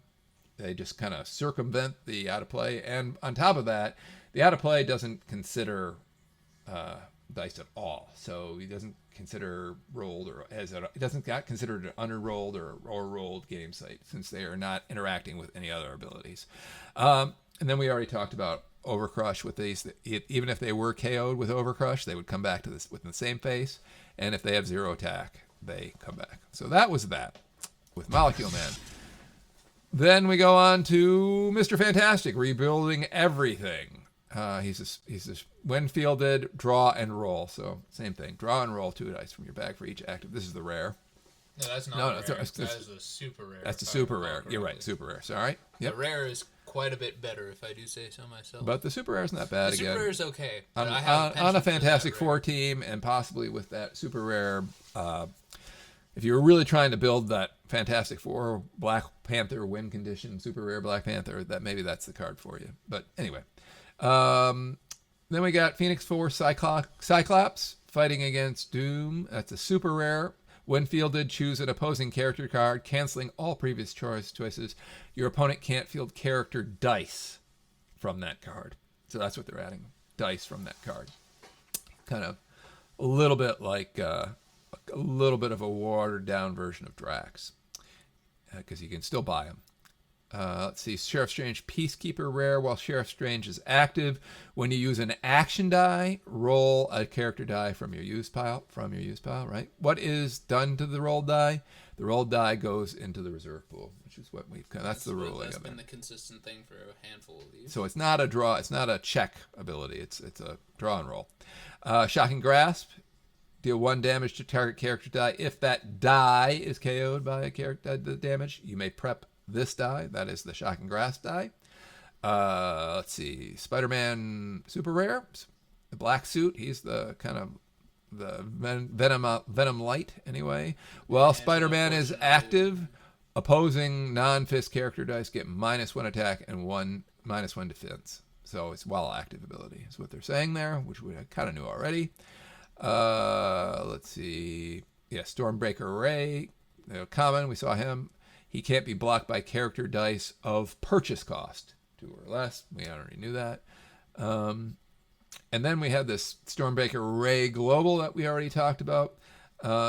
So how does this global ability apply with sidekick dice? Sidekick dice cannot be rolled from the used pile since they are not on a not character dice in an unrolled play area. That's like a whole subsection of the rules, which is one of the things that's like more hard to wrap your head around about, like things about unrolled states and what counts as an action or a character when, or how sometimes a character die might not count as a character die depending on where it is and when it is. So states, yeah. So states relative to whether it counts as action, sidekick, character energy, in particular, or just like a die. And if it only if it says just like a die, do you get to target?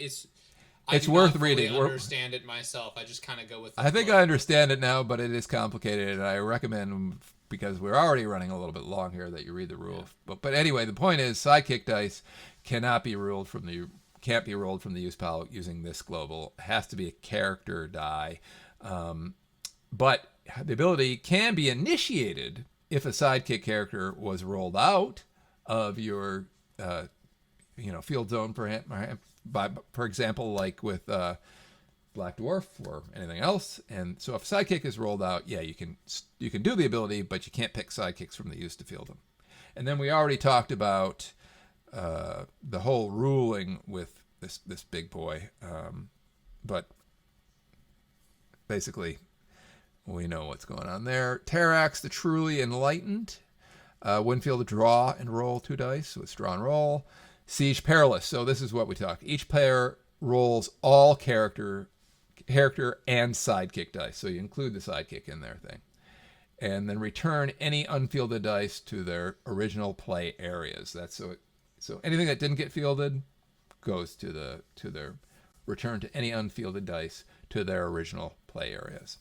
All right, then we got last one ruling on this was Thing. Let's see here. Iron Will, when fielded, draw and roll 3 dice from your bag. Thor, Higher Avalon, a common, when fielded, draw and roll. Same thing.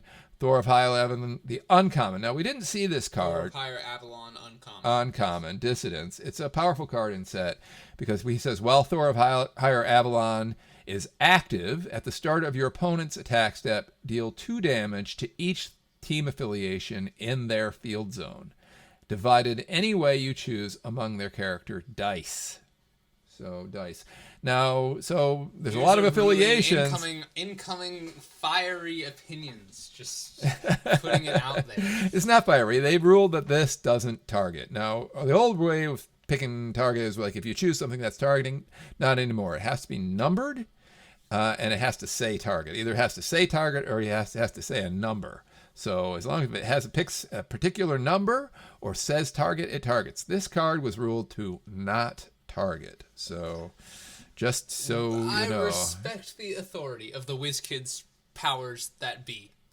But it's almost as if you're choosing specific targets. And one could say that's targeting. But it's not. But this is how it doesn't is have a now. specific This number. is It how has is to have a now, specific so number. It is what it is. Right. It is what it is. And then the last one is the Ultimate Spider-Man Brooklyn Visions Academy. It's the super rare. When fielded, choose a card on your team, replacing all previous choices, and it gains the Spider Friends affiliation. So you think, oh, that could go really well with the, with that super rare. So if you got in a draft and you got that super rare Molecule Man and the super rare, you think these could work together? Well, they could, but then it also said it's only until the end of the turn. So you have to keep refilling this guy to make that effect go off. But for one turn, at least, something would be 1 cheaper and potentially gain the ability to return to the field if it attacked and got through or did combat damage. So that's pretty good. Now we already talked about this epic basic action gauntlet. It only works with active characters. Only those have to reveal. Thorcorp, this goddess of thunder, she counts herself. We already talked about that. Different active means ability does not count the character die that has this ability. So that's what they said there. Molecule Man, we already talked about that. And then there was this ruling about, and this was an interesting ruling, I thought, about trigger for playing actions. So this was Jackalope Spam. Nick asked this question, and I thought it was an interesting one about how, gave a little window into how the queue is working today. So So the ability from any action will enter the queue. So as soon as it's initiated, it enters the queue, and anything that triggers, for example, Sheriff Strange, off of when an action is played, it will see it enter the queue. After the action die's ability, you don't have to finish triggering. So his question was, for character dies such as Sheriff Strange, a question has come up as to the timing of when he needs to be active for his ability to trigger. So he's in the field, say. In particular, what happens if the action being played changes whether or not Sheriff Strange is active? Something like mutation for his answer. So mutation, you swap the character die in the field zone with a target non-character sidekick die in the player's use pile. So, for example, when the following scenarios would allow Sheriff Strange's ability to activate? A, I have only a sidekick active and I play mutation and I swap to shop Sheriff Strange from my use pile. Start that again. That was barely intelligible. I'm sorry. So say you have Sheriff Strange in the active, and I play mutation. Do I have to finish resolving mutation all the way? For example, so I have Sheriff Strange, I have a sidekick die active, and then I play mutation to swap Sheriff Strange in from my use pile for the sidekick die in the field zone. Sheriff Strange was not active before playing mutation, but is active after the resolution of mutation. So that's A, right? B is I have Sheriff Strange active and I play mutation to swap him for a different character die in my use pile. Sheriff Strange is active before playing mutation, but is no longer active after the resolution of mutation. So say you swapped in Spider-Man or something, right? And then C, Sheriff Strange needs to be active for both before playing mutation and after it resolves in order for the ability to activate. So it is A, B, or C. And WizKids said, the ability from an action die will enter the queue. It will initiate Sheriff Strange ability, or another word is it will, Trigger? Trigger. Yeah, I think trigger might be better than initiate, but it will initiate or trigger that ability, which will now enter the queue.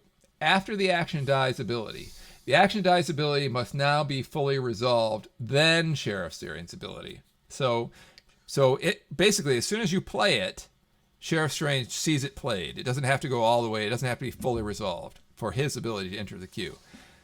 So you were asking this stupid question the other day, like, what if you had Jinzo out at the same time as Phoenix Force Cyclops, and they were at 2 health, right?